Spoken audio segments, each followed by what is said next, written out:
ಮೇಲ್ತಂತಿ ತಗುಲಿ ದಗದಗ ಹೊತ್ತಿ ಹುರಿದ ಟ್ರ್ಯಾಕ್ಟರ್, ಕಣ್ಣೆದುರಿ ಸುಟ್ಟು ಕರಕಲಾಯಿತು ಅನ್ನದಾತನ ಅಸ್ಥಿ.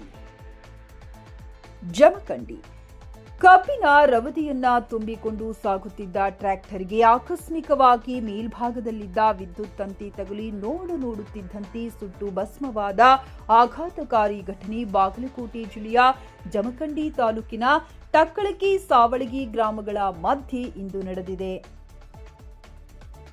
ಬೋಧಿಯಾದ ರೈತನ ಆಸ್ತಿ, ಸುಟ್ಟು ಕರಕಲಾದ ಟ್ರ್ಯಾಕ್ಟರ್ ವಸಂತ್ ಚೌಹಾಣ್ ಎಂಬುವವರಿಗೆ ಸೇರಿದ್ದಾಗಿದ್ದು, ಟಕ್ಕಳಕಿಯಿಂದ ಸಾವಳಗಿ ಕಡೆಗೆ ಬರುತ್ತಿತ್ತು. ದುರಾದೃಷ್ಟವಶಾತ್ ಬೆಂಕಿಯ ತೀವ್ರತೆಗೆ ಟ್ರ್ಯಾಕ್ಟರ್ ಎಂಜಿನ್ ಹಾಗೂ ಟ್ರೇಲರ್ ಎರಡೂ ಸಂಪೂರ್ಣವಾಗಿ ಸುಟ್ಟು ಭಸ್ಮವಾಗಿವೆ. ಬೆಂಕಿಯ ಜ್ವಾಲೆಗೆ ಸಿಲುಕಿ ಸುಮಾರು 8 ರಿಂದ 9 ಲಕ್ಷ ರೂಪಾಯಿಗಳಷ್ಟು ಭಾರೀ ನಷ್ಟ ಸಂಭವಿಸಿದೆ ಎಂದು ಅಂದಾಜಿಸಲಾಗಿದೆ. ಸ್ಥಳೀಯರ ವಿಫಲ ಪ್ರಯತ್ನ.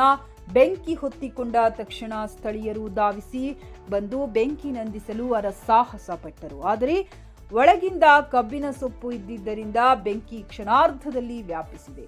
ಸ್ಥಳೀಯರ ಸತತ ಪ್ರಯತ್ನದ ಹೊರತಾಗಿಯೂ ಅಗ್ನಿದೇವನ ಅಟ್ಟಹಾಸದ ಮುಂದೆ ಯಾವುದೂ ಉಳಿಸಿಕೊಳ್ಳಲು ಸಾಧ್ಯವಾಗಲಿಲ್ಲ.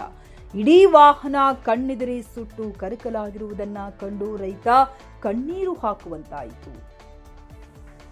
ಈ ಘಟನೆಯು ಸಾವಳಗಿ ಪೊಲೀಸ್ ಠಾಣಾ ವ್ಯಾಪ್ತಿಯಲ್ಲಿ ನಡೆದಿದ್ದು, ಘಟನೆಗೆ ವಿದ್ಯುತ್ ಇಲಾಖೆಯ ನಿರ್ಲಕ್ಷ್ಯವೇ ಈ ಅನಾಹುತಕ್ಕೆ ಕಾರಣ ಎಂದು ರೈತರು ಆರೋಪಿಸಿದ್ದಾರೆ.